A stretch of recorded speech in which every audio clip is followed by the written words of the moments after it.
আজ আমাদের গন্তব্য বোলপুর শান্তিনিকেতন। আসুন ঘন্টা ছয়েকের একটা ছোট্ট ভ্রমণের একটা উল্লেখ করি। প্রথমেই আমরা শান্তিনিকেতন স্টেশন থেকে নেমে একটি টোটো নিয়ে ঘুরতে বেরিয়ে গেলাম।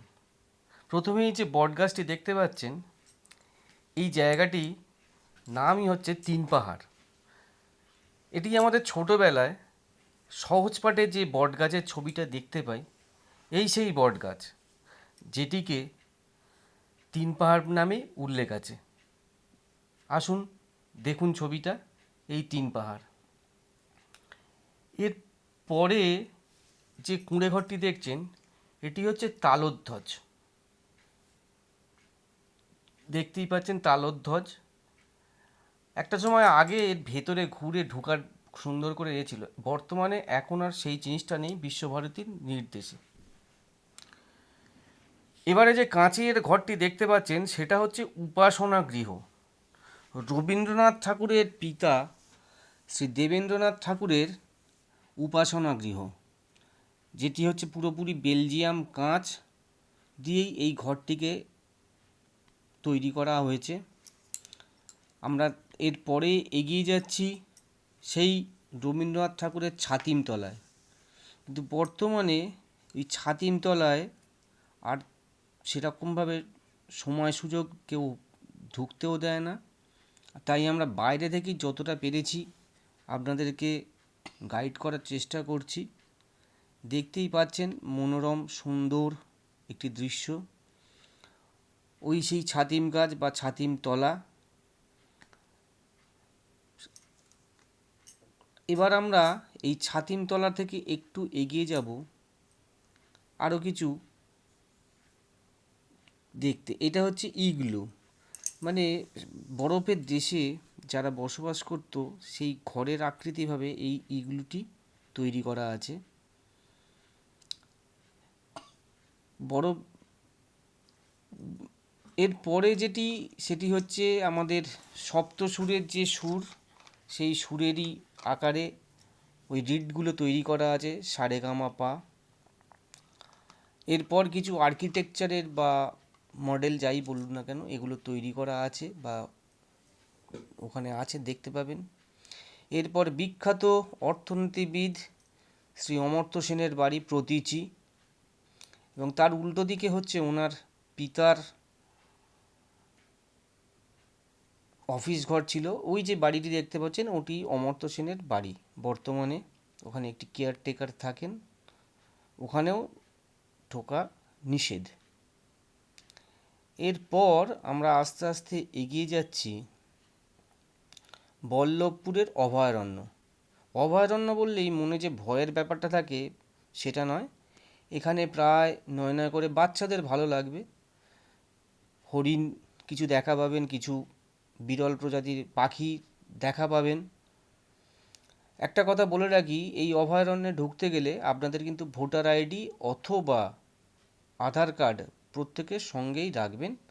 কোনো এন্ট্রি ফি নেই, শুধু ভোটার আইডি অথবা আধার কার্ড দেখেই ওখানে অরিজিনাল বা আপনার কাছে ডুপ্লিকেট থাকলে ডুপ্লিকেটেও ওরা অ্যাপ্লিকেবেল, আপনারা দেখতে ওখানে ঢুকতে পারবেন, বাচ্চাদের ভালো লাগবে। বিশেষ বিশেষ ক্ষেত্রে হচ্ছে ওখানে কোনো ওই অভয়ারণ্যের ভেতরে কোনো প্লাস্টিক সম্পূর্ণভাবে নিষেধ আছে। ওখানে কোনো কিছু প্লাস্টিক ওরকমভাবে ফেলা যায় না, বা জলের বোতল। আসুন পরিবেশ রক্ষায় ওখানে ওনাদেরকে আমরা সাহায্য করি।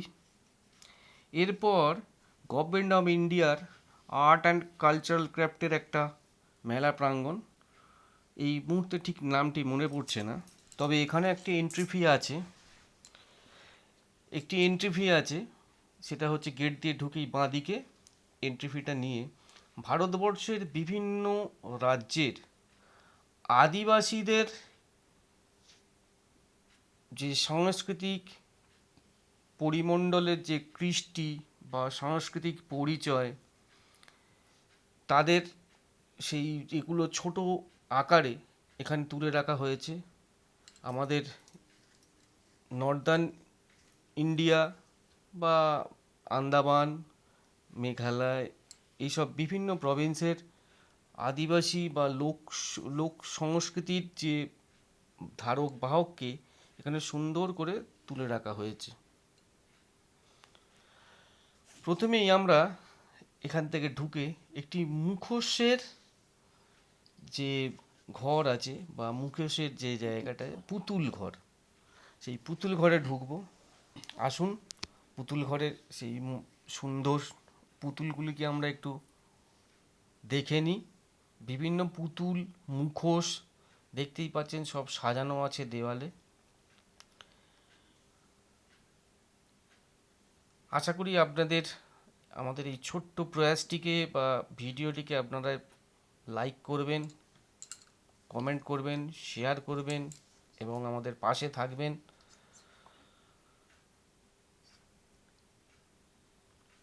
এগুলি আমাদের রাজ্যের যে বিভিন্ন জেলার যে পুতুল নাচের যে প্রোগ্রামগুলো হয় বা পুতুল নাচের যে খেলাগুলো হয় বা মুখোশ, সেইগুলোই হচ্ছে এখানে রাখা আছে। আশা করি এছাড়াও আমাদের রাজ্য ছাড়াও আমাদের দেশের বিভিন্ন জায়গার মুখোশ বা পুতুল নাচ, সেটা তো একটা আমাদের ভারতবর্ষের সংস্কৃতির ধারক বাহক, সেগুলো নিয়ে এখনো চলছে, সেখানে রাখা আছে এবং কিভাবে কি হয় না হয় সেটার বিস্তারিত এখানে সবই তথ্য আপনারা আসলে পাবেন। আশা করি জায়গাটি এই জায়গাটি বিশেষ করে ভালো লাগবে। এরপর বিস্তৃত এরিয়ায় বিভিন্ন, আগেই বললাম যেটা, বিভিন্ন রাজ্যের যে আমাদের সাংস্কৃতিক বা কৃষ্টির যে পরিচালনা করে আসছেন সেই রাজ্যের বাসিন্দারা, তারা কিভাবে পরিচালনা করেন, সেইগুলোই হচ্ছে এখানে আছে।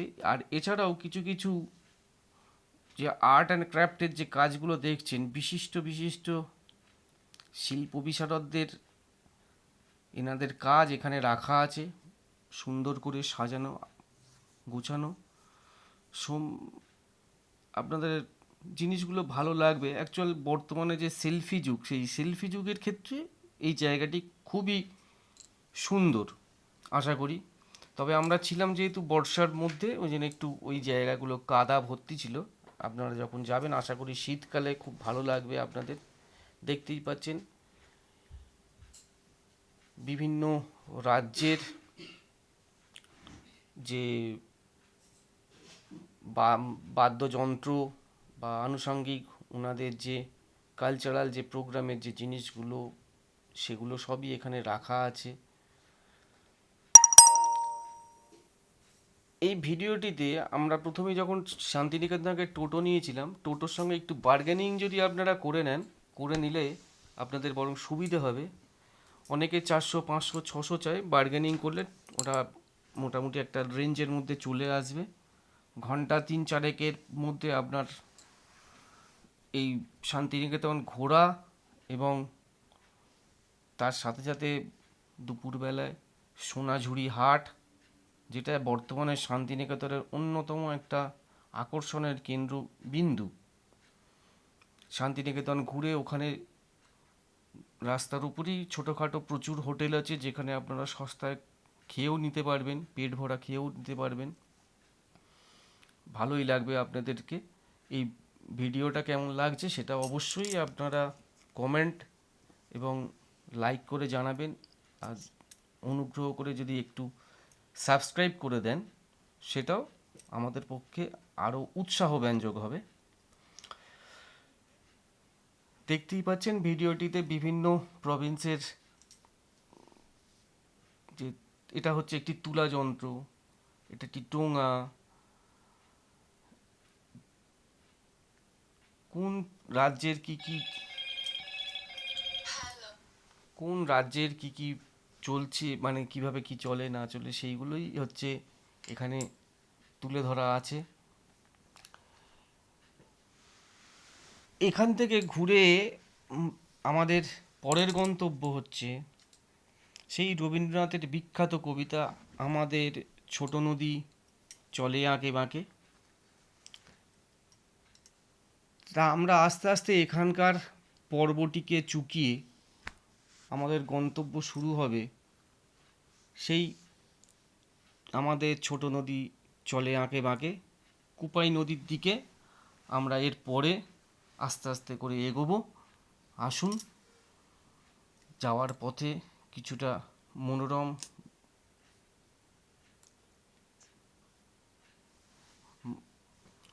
মনোরম দৃশ্য আপনাদের পড়বে, আশা করি আপনাদের ভালো লাগবে।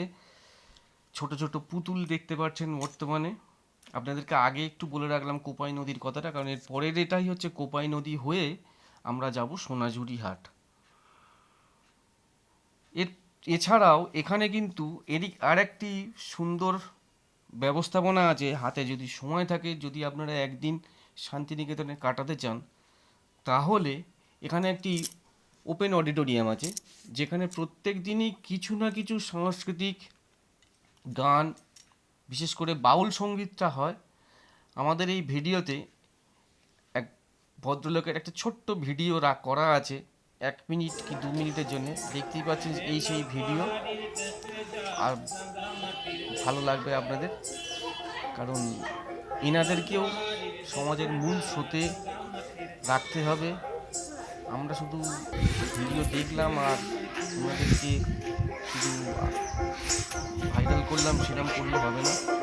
আসুন, যতটা পারবো ওনাদেরকে আর্থিকভাবেও সাহায্য করার চেষ্টা করব।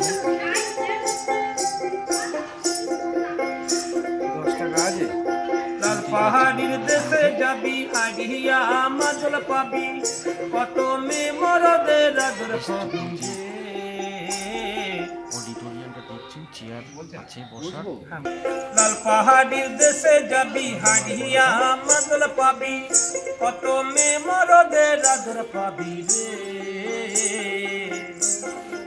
তার তুখে মানাইছে নাই রে।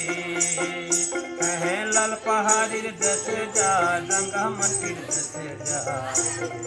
লাল পাহাড়ির দেশে যা, রাঙ্গা মাটির দেশে যা। তার তুখে মানাইছে নাই রে। একেবারে মানাইছে নাই রে। গানটিকে শোনার জন্যে। এই সেই কোপাই নদী, যেটার কথা আগে বলে রেখেছিলাম। আমাদের ছোট নদী চলে আঁকে বাঁকে। বর্তমানে প্রকৃতির